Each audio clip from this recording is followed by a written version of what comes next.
Ses ennemis autrichiens l'appelaient le démon noir. Son rival Napoléon le surnommait Coclès, en référence au protecteur mythique de Rome. Mais pour l'auteur français Alexandre Dumas, il s'agissait simplement de papa. Voici donc le général Dumas en 6 dates clés. Né en 1762 à Saint-Domingue, aujourd'hui Haïti, Thomas Alexandre David de la Pailletterie est le fils d'un marquis normand ruiné et de l'esclave noire Marie Cécette Dumas.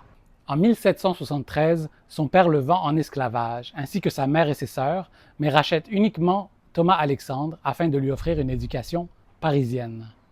Quand il s'enrôle dans l'armée, il prend le nom de famille de sa mère et monte rapidement les échelons pendant la Révolution française. Son amitié avec les membres des Dragons de la Reine inspira d'ailleurs les Trois Mousquetaires. À 31 ans, en 1793, Thomas Alexandre Dumas devient le premier général de l'armée française ayant des origines afro-caribéennes. On rapporte qu'il affronte seul des ligues d'ennemis sur les champs de bataille, qu'il terrifie du haut de ses 1,85 m avec des exploits herculéens. Lors de la campagne militaire en Égypte, le général Dumas manifeste son désaccord avec les méthodes brutales de Napoléon. Le rapport initialement cordial entre les deux hommes est brisé.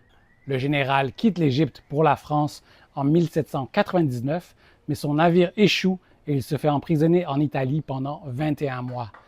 L'enfer que le général Dumas subit en prison inspirera le supplice vécu par Edmond Dantès, qui deviendra le comte de Monte Cristo.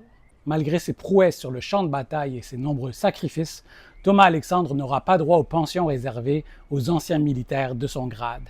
Il interpelle Napoléon à de nombreuses reprises, sans réponse. Thomas Alexandre, son épouse et leurs enfants vivent dans la pauvreté et la précarité, surtout après que Napoléon rétablit l'esclavage en France en 1802.